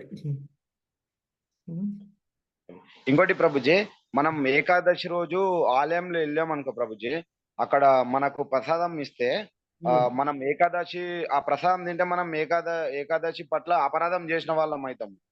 అప్పుడు ఆ ప్రసాదం మనం ఇలా కళ్ళకు అద్దుకొని వేరే వాళ్ళకి ఇవ్వచ్చా ప్రభుజీ? ఇవ్వచ్చు. అందుకని అంటే భగవంతుని ప్రసాదం పట్ల మనం కూడా అంటే ప్రేమ చూపిన వాళ్ళం అవుతాము. ప్లస్ మనం ఏకాదశి రోజు భగవంతుని పట్ల అపరాధం చేయకుండా ఉంటాం. అంతేనా ప్రభుజీ? మీరు కావాలంటే అది తీసుకుని పాడవకుండా ఉంటే రేపైనా తీసుకోవచ్చు. ఓకే ప్రభుజీ, అంతే ప్రభుజీ. కృతజ్ఞతలు ప్రభుజీ. సరే కృష్ణ ప్రభుజీ. మనం ఆఖరిగా ఈరోజు మన వందనా మాతాజీ దగ్గర సరే సమయం అన్మ్యూట్ చేసుకుని చెప్పండి. హరే కృష్ణ ప్రభుజీ. హరే కృష్ణ. ప్రభుజీ, మన అక్కడ పండరపూరిలా పాండురంగు, విఠలుడు, రుక్మిణి అంటే వేరే వేరే విగ్రహాలు ఎందుకుంటాయి ప్రభుజీ? పక్క పక్క ఎందుకుండవు? ఓకే, అది పెద్ద స్టోరీ అది. రుక్మిణీదేవి అలిగి వచ్చేస్తుంది అనమాట కృష్ణుణ్ణి. సో అలిగి వచ్చి అక్కడ వెయిట్ చేస్తుంది అనమాట. ఇంకొకటి ఏం చెప్తారంటే, కొంతమంది భక్తులు భగవంతునితో పర్సనల్ గా ఏదైనా మాట్లాడదాం అనుకుంటే కనుక పక్కన ఎవరైనా ఉంటే కొంచెం వాళ్ళకి ఇబ్బందిగా ఉంటుందని చెప్పి రుక్మిణీదేవిని పక్కన పెట్టారనమాట. సో అలా రకరకాల కారణాలు చెప్పారు దానికి. ప్రభుజీ, మీకు వీలు ఉన్నప్పుడు ఎప్పుడన్నా ఇక్కడ ఫ్రైడే ప్రోగ్రామ్ రోజు చెప్పండి ప్రభుజీ క్లియర్ గా, ఇప్పుడు టైం లేకుంటే. ఓకే, హరే కృష్ణ.